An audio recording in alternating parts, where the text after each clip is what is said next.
just steeped in ignorance and often deeply pessimistic, that it all seems to be famine and warlords. And if you stop one war, then there's something else going on someplace else. And we have Yeah. no idea. We Yeah. know that Morocco is at the top, and we know that South Africa is Yeah. at the bottom. Bottom. In Yeah. between, we don't know much. Well, interesting. So this again has not been covered by the news, and it's interesting because it was covered by NPR at one point, and NPR conveniently omitted one of the countries. What they said was, they said that China was going to build a what they call a pipeline, an oil pipeline from Uganda. So here's Uganda here, and I guess let's take a big picture here. So this is Africa here. This is Uganda. So what they're going to do is, and what they're doing right now, but again, the news is not covering this, and this really pisses me off that they don't. But it's kind of like, well, it's not kind of our problem, but it is our problem. So China is building a pipeline from Uganda, from this area in Uganda, through Tanzania, however you want to say it, all the way to a port here. So this pipeline is going to be literally a heated pipeline because the viscosity of the oil coming through here is so dense that it's crappy oil. It's not the best oil. Oh, I don't know. I don't know if the viscosity has to do with quality, but yeah, if viscosity is quality oil, then this is a very viscous oil. So basically, what's happening is China's doing this. Now, what's the other country that's partnering with China to do this pipeline? And this is where NPR knew this, but they said China and another major power. I'd assume, if it's oil, then Russia likes to have its fingers and stuff. You'd think so, right? Right, Rick. You'd think Russia, right? Or India, or maybe South Africa, or maybe Brazil, because BRICS gets it, right? It's France. France and China are going to build this pipeline and are building it as of this moment. And this is going to go to here, right? So basically what's going to happen is it's going to go up from here, up through the Gulf of Aden, up through the Suez Canal, to where? To the Med, right? So it goes this way to India, and it goes this way to the Med so that France can get this oil. And guess what they're going to do with the oil? Now, just let's get something very clear here. Paris, I did an entire book. It's out there on Amazon. I'll put it up. It's basically why the U.S. needs to reevaluate their relationship with France. It goes all the way from the Revolutionary War all the way to current. And I had to stop writing because every single day I was coming up with stuff. But basically what's happening is France has always considered itself to be, France has always considered itself to be the crux of Europe, the head of Europe. When van der Leyen took a trip to visit a country, I can't remember, it was Russia or somewhere, someplace, maybe it was Africa. She took France's Macron with her. Why France? Why didn't she take, I don't know, the Netherlands? Why didn't she take Germans? Why didn't she take the German prime minister? No, she took Macron. And Macron has always wanted to be this crux center of Europe. And not just Macron, but the French in general. And so basically what's happening is they're going to take that oil. And remember now that the climate change the climate change organization, what do they call it, Rick, what do they call it? The climate change conventions. What do they call those things? I don't know. I get all the countries get together and they negotiate who's going to keep them cold. Yeah, exactly. So Nick, your voice needs to be reloaded. So they ended up. So it's in Paris, right? They're going to get oil. What are they going to do with that oil? They're going to either use the oil, which is against the climate change accords, or they're going to sell it. Probably going to sell it. Let me give you another example. There's China over here, right? China. How many military bases did China have outside of China? How many bases do they have? I know they've got their Belt and Road Initiative, which is similar to what we've been doing, which is making friends with the whole world by paying for infrastructure development in other countries. Now, I know the U.S. has 800 bases on foreign soil. I assume China has fewer, maybe 200. I don't know. One. They have one, Rick. They have one on foreign soil. Where is it? It's right here. There's only one, and it is right here in a place called Djibouti. That's it. And it's right here in Djibouti. That's where it is. As a matter of fact, I was there. I was in Djibouti when the Chinese basically bought. Well, they were going to try to buy land next to the U.S. base that is there in Djibouti. So Obama sent Susan Rice, over to Africa so that we could prevent the Chinese from getting that base. And guess what happened? They got a base there anyways. Maybe not right next to the U.S. base, but it's there. It's the only China. Now, they may have more at this point, but up until a year ago, or even a year and a half ago, that was the only base outside of China. China wants Africa so bad they can taste it. They want because China, Africa has. So, all right, a couple things. One is China is closer to Africa than we are. Two, Africa will be the powerhouse of the second half of this century because it will be the only continent with an increasing population. Everybody else is going to have population shrinkage. Gen Z is not making as many babies as previous generations. They're lost in their tech. It's too expensive to have babies. Africa is going to continue to provide human capital. Africa, I assume, will continue to get its shit together because where it'll get and it'll. So yeah, you want to be friends with Africa.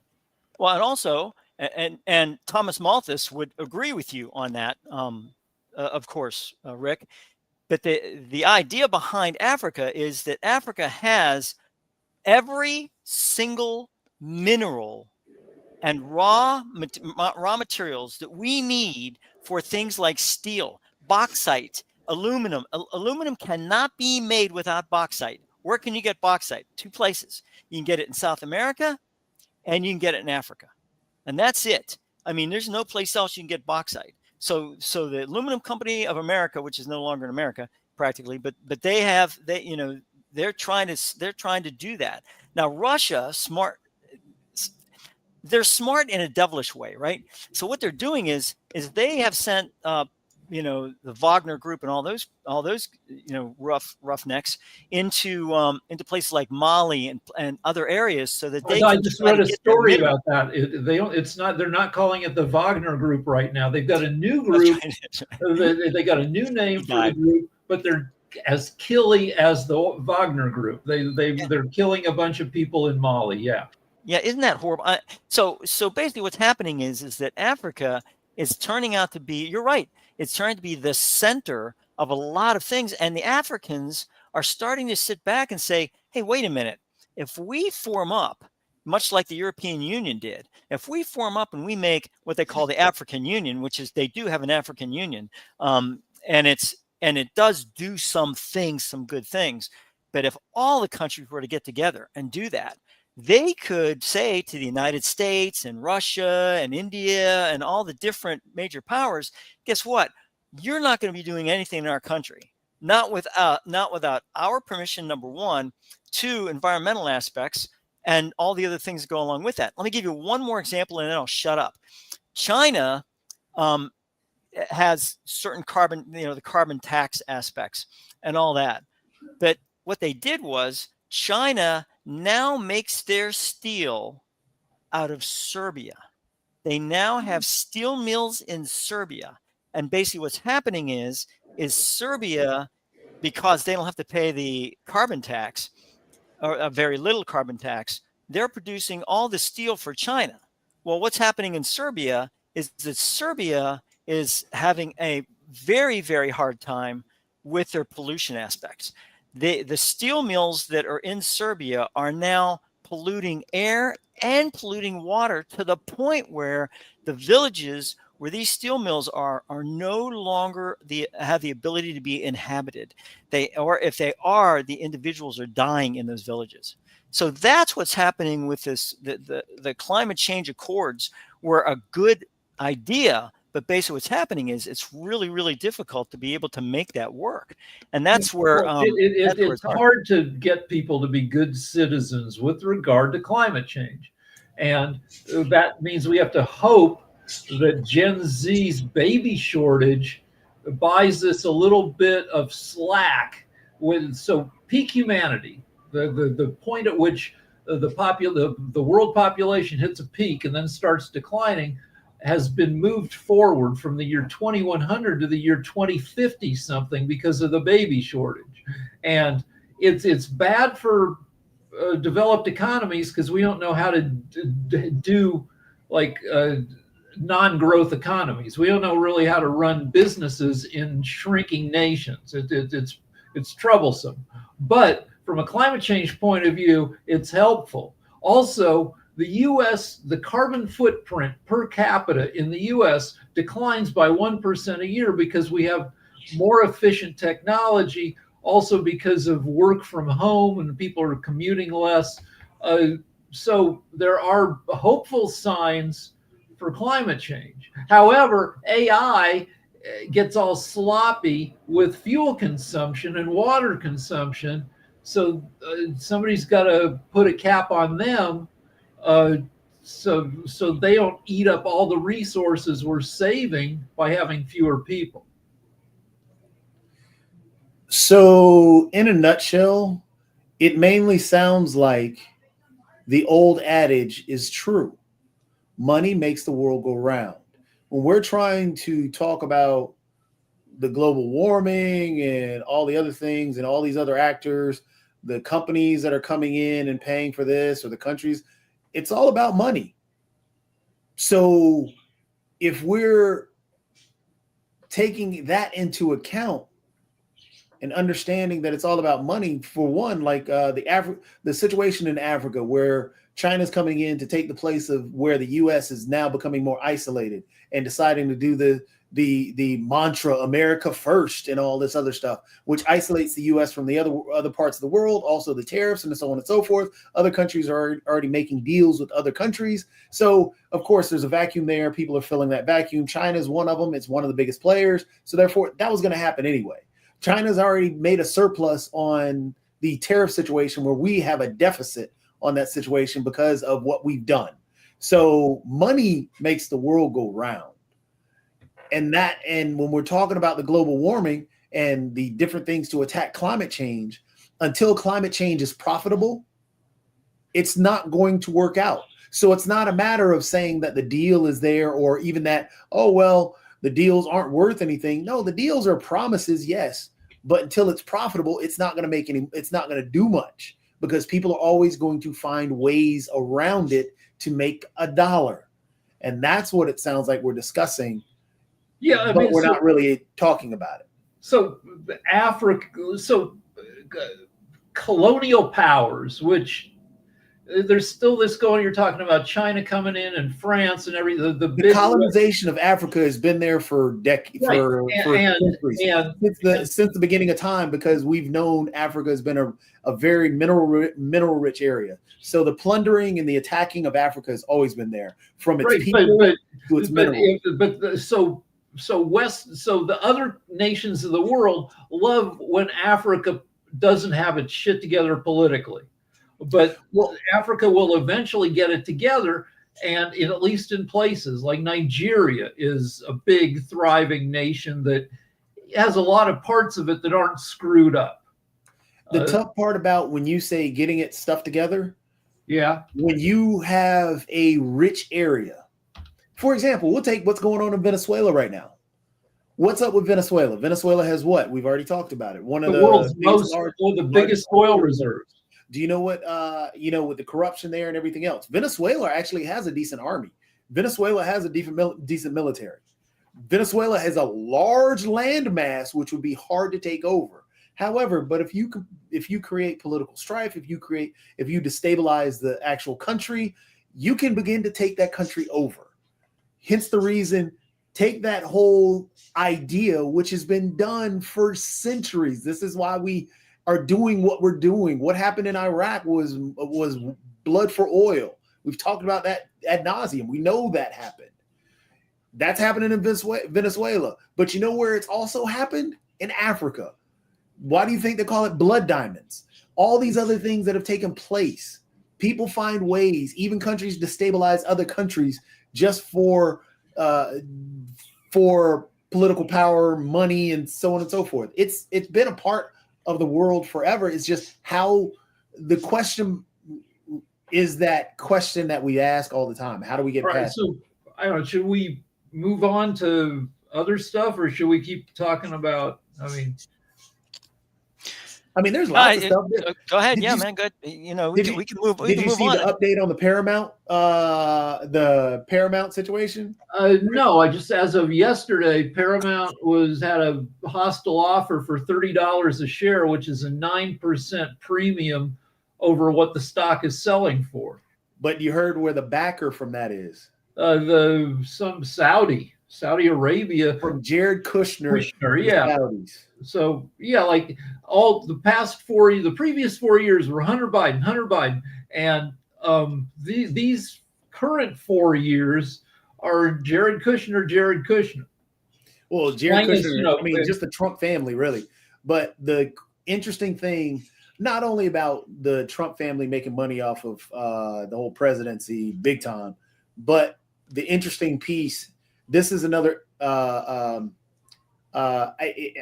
the Saudis are buying into the WNBA. The Saudis are buying into a bunch of other golf. They like golf. Yeah, they have Live Golf. They've just bought. I forget what the WNBA counterpart is. They've been trying to buy into the NBA. They just bought Electronic Arts, which is one of the bigger game game producers or game developers. So they just overpaid for EA. So they're doing a lot of what people have called for sports, the sports washing. So basically you take over these entities and you cover up the crimes that they've done humanitarian wise. Okay. But that's all kind of interesting how the pieces that are now being bought. And so, I don't know if the Paramount thing is going to go through. Can we talk? So, what's Saudi's? What's their agenda? I assume that Saudi is run by a few thousand super rich people, and they want to protect themselves, right? Like, so they don't want like their population to. They want to keep the money flowing through oil, and they want to distract. Saudi, I just looked it up, 35 million people, most of them probably, not rich, but Saudi wants to keep them distracted from being pissed at them. Like, 15 of the 19 9/11 hijackers were Saudi. Saudi wants to focus the anger of its population on the outside world, right? So you have that in the humanitarian crisis that they're covering up. Because you did have the issue with Jamal Khashoggi. I always mispronounce his last name. But that situation where he was covering a lot of stuff going on with the Saudi Crown or with that area. But what a lot of people are saying is sports washing. That's what they're calling it. With the sports stuff to cover up the humanitarian crisis. Well, I assume when you say humanitarian, you mean they bring in a bunch of foreign workers and treat them like crap? Is that the issue with them? Or is it their own population that gets... Both. Okay. And so conditions are bad for most people in Saudi? I don't think it would be most. I do not have the answer on that. I would have to read more into that. But there is the things that they from the reporters and stuff like that are out there. But that's, honestly, Dr. Sharif, you'd have more knowledge on that area, both the good and the bad. Don't get me wrong. There is good because it is a very rich nation and it has produced some neat technologies, but there's also that bad. I looked up the poverty percentage. 13.6 of Saudis live in poverty, down from 18.2 15 years ago. So they are making inroads. So how's the poverty in the United States, Rick? I would say probably higher. Let's see. Go take a look at it. Yeah. Oh no, we're pretty much tied. 11.1%. So we're 2%. We have 2% fewer people in poverty. Right. Okay, that's not bad, I guess. Okay, well, maybe Dr. Sharif has some insights. I don't know if he's taken trips to Saudi. I don't have Saudi on my list because I don't know what to see there. I'm not really interested in flying over there looking at oil fields or hanging around with rich oil billionaires.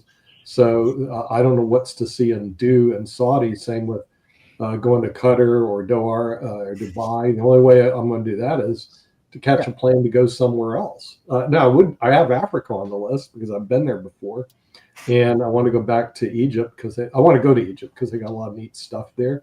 And they also have some stuff in Tanzania, Uganda, Namibia. So there's some places to see as a intrepid tourist in Africa, but I don't see anything to see in Saudi Arabia. I mean, they're building a big airport so they get people to come over there. I get the impression that if you go to these rich countries, basically what you're seeing is the equivalent of a giant shopping mall. Yeah, that's what you're saying. You're saying a rich desert. I mean, if you look at that's what Dubai is all about. It's steel, glass, in the desert. But there's nothing. I don't see anything historical. Like if you go to Dr. Sharif's neck of the woods, you've got Dhaka, which is the second largest city in the world. You're gonna if you want to get out and wander around and see stuff, there's endless stuff to see. Yeah, but they also have a history that dates back thousands of years. Yeah. So the thing what you want is not a curated experience, which is what you get when you go to Qatar or Dubai, where they just built some fancy crap in the middle of a wasteland. Yeah, and India also has a lot of palaces to go see. So I mean, there's actually stuff to see in India, but I don't know if there's anything to see in, unless you have this thing you like to look at desert lands. I don't know if there's anything to see in Saudi Arabia. So I don't get it. But that's where I'm at. Yeah. If you want to understand Saudi Arabia, basically you have to understand the religion, especially the Islamic religion, because Saudi is Makkah. Makkah is a city of Muslim religious people. So we have 2 billion people, right? So every year, actually, millions of people, they go to Makkah for performing Hajj. You always discuss about Saudi power, Saudi oil and gas and all of the things. Honestly speaking, Saudi's major power actually religion, Islam. As it is a city, Makkah is a city of Muslim communities. And definitely Saudi economically gain huge amount of money for performing Hajj and all of the things. Even example, you can ask any Muslim Pakistani in Bangladesh, they definitely want to go to performing Hajj. So that is the way you have to understand. It's a spiritual city. Definitely it has a lot of money through Hajj, through these Islamic activities. And most important factors like Islamic finance also very powerful. Always we discuss about climate finance. Always we discuss about microfinance. Always we discuss about the big countries' finance and all of the things. As I am innovators, I'm inventing technologies and different kind of economical factors. Saudi is one of the powerful people or community, those who investing in USA and many other places because of this thing. That's why number one, religion. Number two, this city of Muslim communities. Number three, I want to say Islamic finance because of oil and gas and Hajj. This is the hidden power of Saudi Arabia. That's why 2 billion people have full trust on Saudi Arabia. On the other hand, Saudi Arabia is also a very good friend for USA. They always love to invest in USA. They love Western culture. And recently, they are also innovating different kind of research and innovation platform and all of the things. Muslim world peace and everything depends on USA, US military, US power, US politics, because they are heavily involved with USA politics and all of the things. And as they do not have democracy, honestly speaking, uh, Muslim country like Saudi Arabia, like Qatar, like UAE, they do not have democracy at all. Honestly speaking, USA always discuss the democratic policy for different country, but they never ask for this Middle East, right? The democracy and all of the thing. That is the interesting intellectual discussions we can go for there. But as many people trust and believe in Islam, they're performing Hajj. Saudi not only they are investing, they're heavily developing mosque, Islamic educations, Islamic religions, and they have leaderships. They have a good alignment with USA. So I want to say definitely they are one of the powerful country. You can visit Makkah, you can visit Medina, you can visit many interesting place in Saudi Arabia. They have a lot of good universities. Beside this desert, they are planning for NEOM and mega cities. So definitely, they are welcoming foreigners. Yeah. Okay. Yeah, I would go to Mecca, Medina, and I'd like to see where Muhammad hung out. I think that would be very interesting, Dr. Sharif. Yeah. But also, here's something very interesting because where's my University of Miami? Okay, I got it up for you. So we made it, the University of Miami, into the football championship. In the United States, it's a big deal. Around the world, they don't care. But here's what they do care. What is the tuition to go to the University of Miami? Today, it's $65,000 a year. That's tuition. That's not room and board. $65,000 a year. And I was going, that's pretty expensive. Most people, I don't think, can afford to go to the U and spend $65,000 a year every year for 4 years.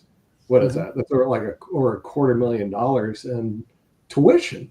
Okay, so I went to University of Barcelona to see where it was at, which is where I live.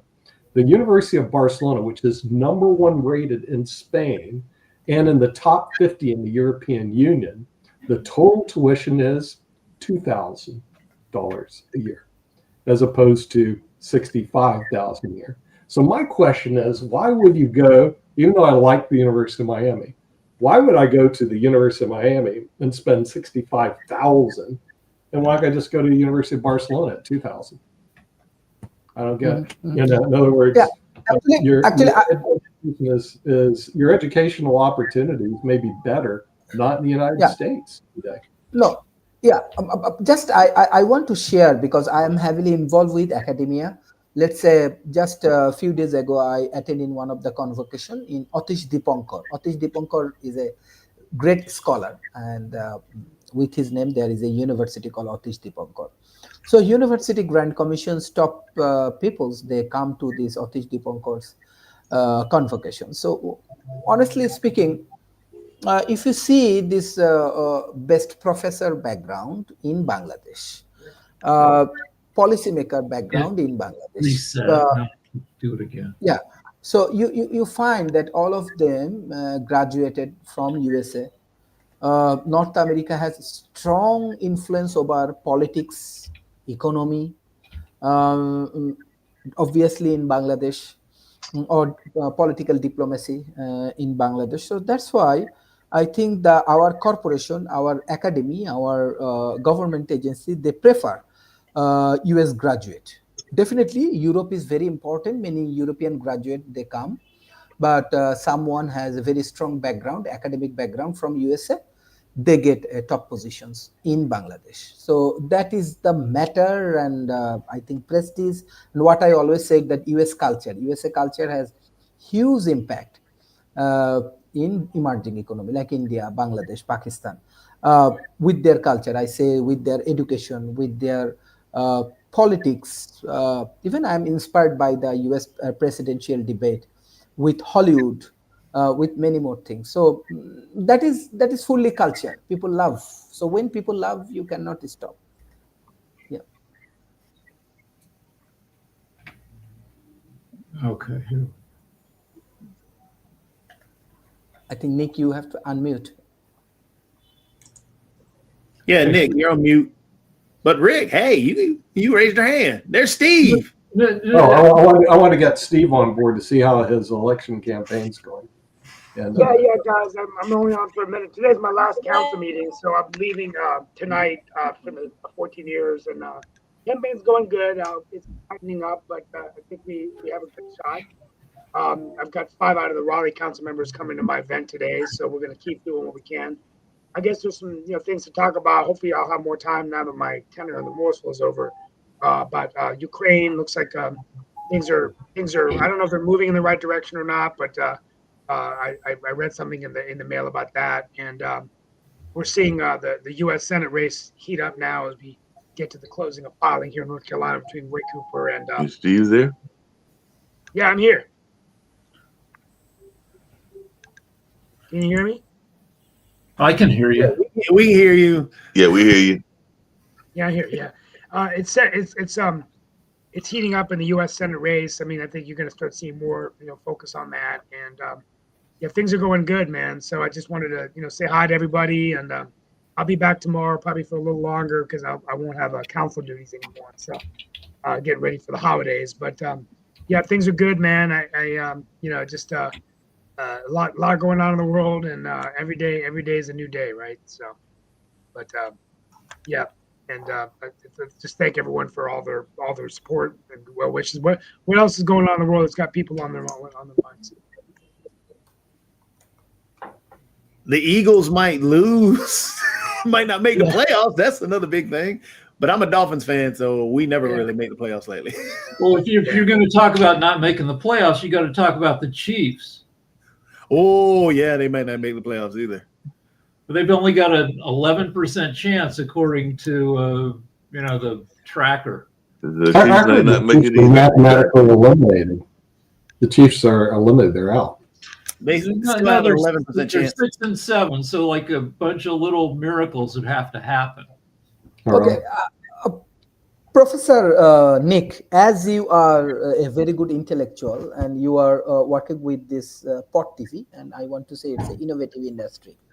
I face a challenge when I work with Bangladeshi communities.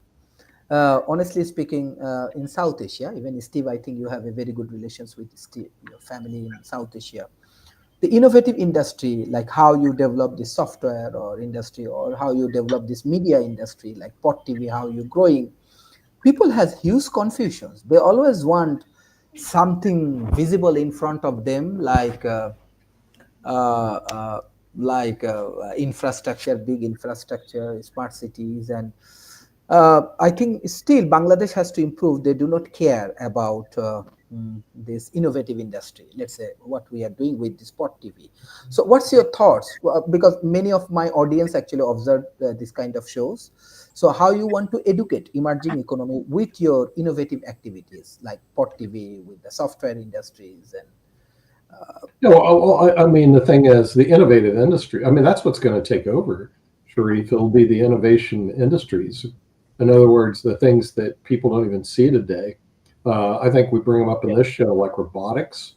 They're going to take over. In other words, you're not going to have, if people are looking to, hey, I'm going to work at McDonald's, you're not going to work at McDonald's anymore, Burger King. It's going to be automated. I have to leave in a few minutes. Sharif, could you just ask that question again? Yeah. Well, we're waiting for Steve to aspire to higher office. And well, I think that the answer to your question is, I think that we have to educate people of how the economy is. Innovation and the transformation of economies has been happening for hundreds of years. If you look at the Industrial Revolution, the steam engine, the printing press, even up to when the cloud revolution, where we thought order entry jobs were going to go away. But then companies came along, we put people wherever they're more valued, they have the skills we needed, and the economy was fine. So I think it's the same situation today. It's just the innovation is occurring much faster. The computers and the computing power and data, the power of data is becoming much more powerful. And as we deploy broadband, it's important for, even in the United States, that we are, educating, people on how to be smart cities, how to leverage this technology, get better services. But as it relates to AI, there will be job loss but we can, train people to use the AI so they can be more productive in their jobs. So, there's going to be productivity gains, there's going to be job loss, and I think it's really important, but it's a fiercely globally competitive market. I know that India, for example, is making a lot of strides in AI. They have over, I think, 1.1 billion people already connected to high-speed internet. They are transforming over hundreds of unicorns valued at $1 billion, and even venture capitalists now putting their money in Bangalore, India, versus Silicon Valley because they see the next big, ChatGPT, OpenAI coming from that part of the world. So I think as we look at the United States of America, we have to make sure that that's our edge. And it's going to take us, coming together. But, and also immigrants. I mean, immigrants coming in with great ideas is a good thing, but we have a president that doesn't want that. We often forget, So anyway, that's just my, I hope I answered your question, but, Well, yeah. I'd like to answer it in actually a different way because I think one of the things that we continue to focus on is AI. AI is a technology that's there. AI is something that we know is going to take a lot of jobs and going to take over a lot of situations. But we have to learn to live with that. But I think there are innovations in other areas that we can utilize because doing so, I like cars. Cars, there's not really that much innovative that's out there. We've now on the electric cars, we have the fastest production car that's out there. Yeah. Matter of fact, I think it's out of Saudi Arabia that took over the Rivian, not the Rivian, but the Nevera Rimac, which was bought by Bugatti. That was an innovation because of the way they took their four-wheel technology and moved that on. But right now, there's not really that much innovation around our area, the affordability, the affordable cars. However, there are some cars coming out of China, the electric cars that are extremely innovative and that are doing stuff that really no other car dealership or car company is doing, like Xiaomi right now. Xiaomi is known for making phones and all the other things.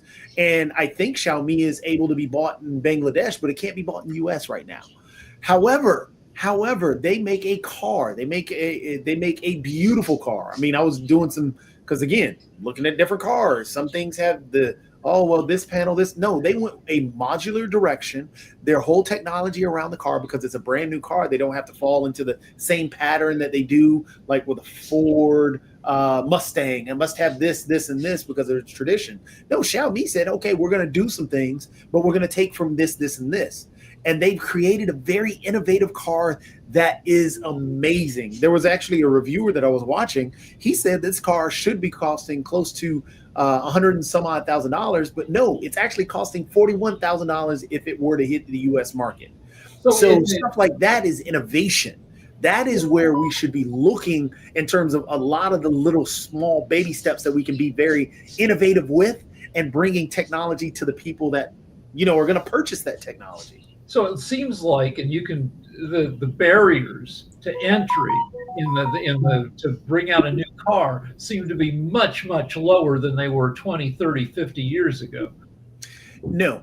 So the problem is the barriers that you have to run across, like Xiaomi right now, cannot sell. It's a Chinese. Well, no, I'm not talking about Lucas. I'm talking about any place. Like in China, they're making a shit ton of great EVs that cost like 10 grand retail. Well, the reason why I brought in the Xiaomi thing also in terms of that innovative market and started doing that, they thought of ways to innovate something that is useful, going modular with particular things. You can do add-ons. What's the cool thing that a lot of people like to do? Customize their stuff. So they went that route. So when you have a panel in that car, you can customize it, but then take into account Google is about to release a new version of the Google Glass.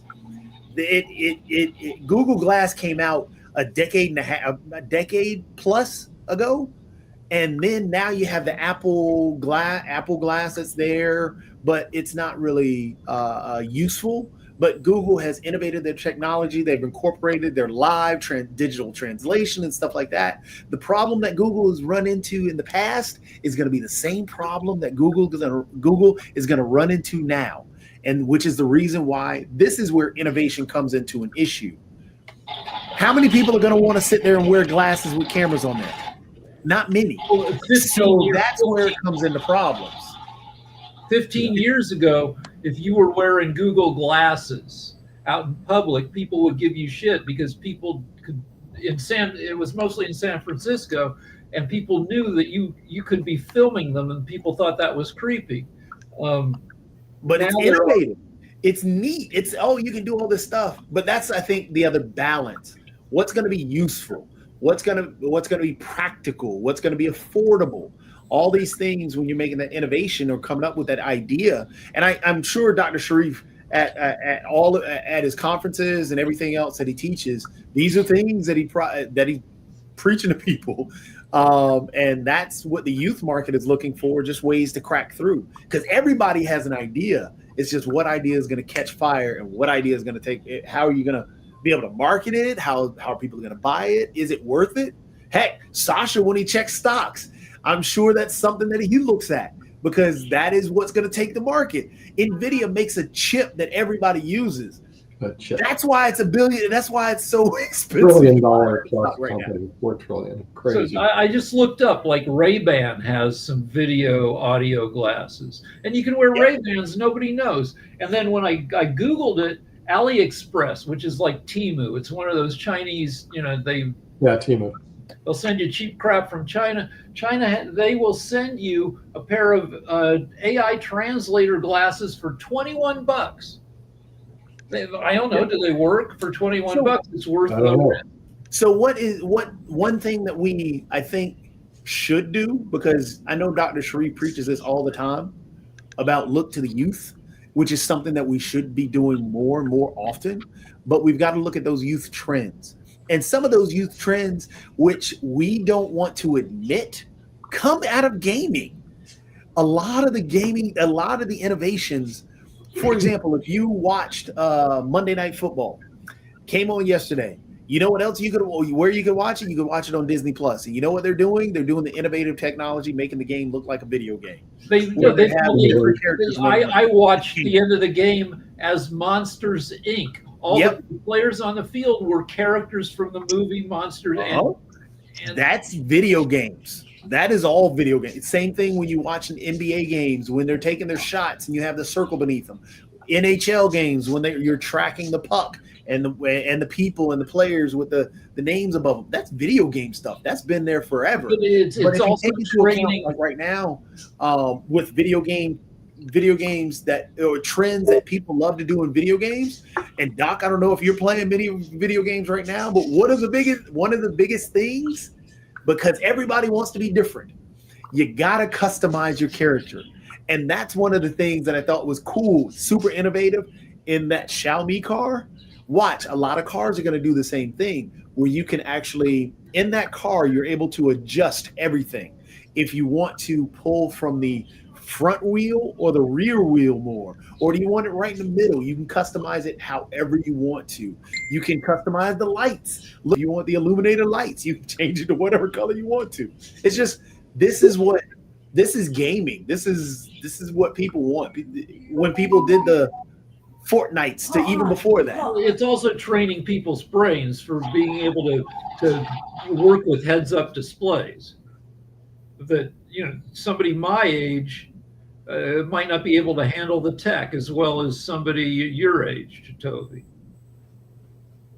And honestly, that's that transition, because the older community, yes, they're missing it's a learning curve, but the younger community, because it's a larger population, that is, again, what Dr. Sharif says is spot on. We have to really listen to the youth a lot more and start looking at the technologies that are going to grab them, because young customers become old customers. Old customers die out. I hate to say it that way, but old customers die out. Yeah, and we also need people to merge with AI. Maybe not Gen Z, maybe Gen Alpha. I don't know, but somebody needs to ride herd on AI, which means merging with it. Otherwise, AI takes over with unpleasant consequences. So AI is going to take over anyway. But the thing is, but if you can be part of it, there's a term in AI called centaur. A centaur is a human who knows how to control and use AI and merge with it. A reverse centaur is a human who thinks they're in charge, but the AI is really riding them. Yeah, well, it's going to be a tool. I mean, the thing is, I think AI, we're already using it as a tool, and I think it's going to increase as a tool. But realize that not everybody has access to AI.